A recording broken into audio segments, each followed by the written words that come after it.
wife and I were involved in sport and physical education, and we just saw that there was a really tough challenge for people that were both athletes and had academic aspirations. We wanted a dedicated school for high-performance athletes as opposed to just kind of one part of a school, and that's where we started developing the theme, and everybody as a family all kind of added their own insights into it, and then it grew from there. You know, Mr. Merrill had a vision, and the way he painted the picture of what the Hill was going to be and the overall culture and everything they were trying to create just kind of resonated with myself. With those first few groups, they were, first of all, they were very open to doing something different, which was very, you know, from our perspective, it was really inspiring. Being at the Hill since the the start of it and seeing it go from 15 kids to 170 kids has been an incredible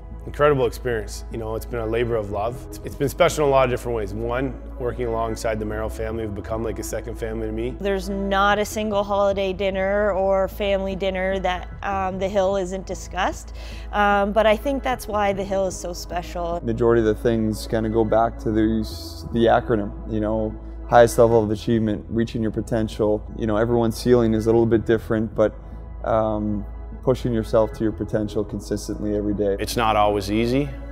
We're here to make you know, people better, and sometimes you have to push them. You remember the tough days at the Hill, around the Jays and the back of the baseball field.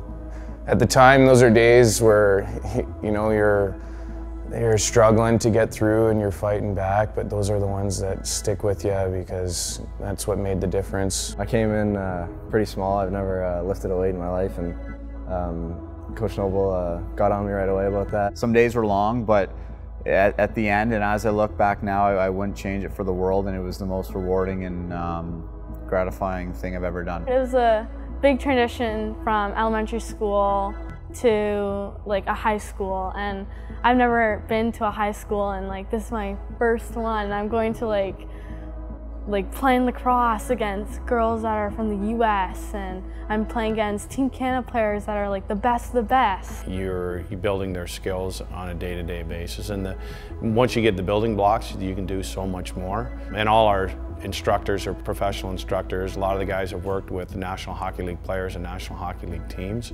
I think I've got a lot faster. Also smart, like hockey IQ.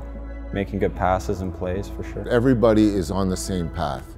Whether you're a hockey player or a lacrosse player, and everybody wants to go to the next level, and everybody understands about the preparation that is required for this. The phrase student athlete, I think, has always been at our core. It's always been how to develop students on equal planes, both in the classroom and on the field or on the ice or in the gym. The thought of knowing that you were not only were you accountable to yourself, but you were accountable to others. And when you go off to the next level, if you have that feeling and that common bond, then opportunities and success are things that are going to happen for you. A lot of our players were also able to contribute on the world stage. And again, some of those players were girls that came into our program with very limited lacrosse background, knowledge, even athleticism, and they were able to transform and, you know, be real leaders out there on the world stage against the best players in the world. Leadership is kind of a common term, but really it means on both an individual, a school, and a community level. Not every leader is going to be the raw, upfront captain of the team. How do you lead, and what's your voice, and who are you inside, and what's your place within this team, what's your place within this school? Through these years, it's been really incredible, the bonds that we have and the bonds that we see. We can see these boys become brothers throughout the year. The Hill family, it's special. I think it's a lot larger group now from when I was a student. You're part of a legacy, and you're always going to be part of this group of individuals. You see almost on every Division I lacrosse team, there's somebody's wearing a number 45. There's that sense of pride that, again, you went to the Hill, you have that bond, whether it be through the 45, the 18, the feather. I'm a new player, veteran, confident player. We are leaders in this field, we are innovators in this field, and we will continue to kind of push that. You know, I was looking at our numbers yesterday, and we've got significant growth again for next year, which is really pretty heartening to hear. It's something new every week, every day, every month, every season, every year. So it's kind of what gets me out of bed in the morning. We're 10 years in, and it's you know, a lot has happened in 10 years, but I feel like we're just scratching the surface. As my dad likes to say, we're only bound by our own creativity.